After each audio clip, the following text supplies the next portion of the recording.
এবার এখন আইনি জট তৈরি করে দিয়েছে কোনো কোনো মহল, আমরা সেটা খোলার অপেক্ষা করছি।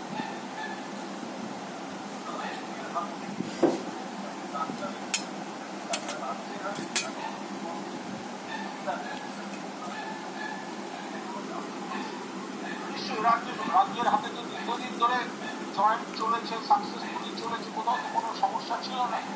সুতরাং রাজ্য যদি বলে থাকে নিজের হাত থেকে ডাক্তারিটা রাজ্য সরকার নিজের হাতে নেবে, ভালো কথা, বাস্তবসম্মত কথা। মাননীয় মুখ্যমন্ত্রী, মাননীয় শিক্ষামন্ত্রী সবাই তো যেটা বলেছেন বাস্তবসম্মত, যাতে স্থায়ী সমাধান হয় সেই কথা বলেছেন।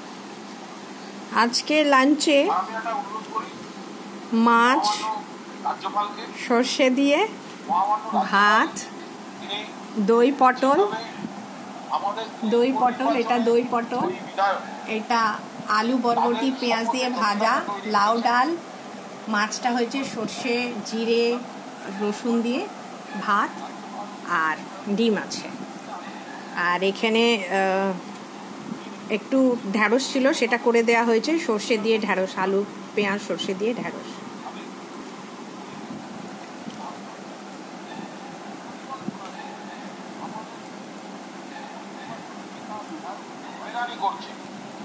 যদি সোমবার বিকেল 3টের মধ্যে এই জট তিনি খুলে না দেন, তাহলে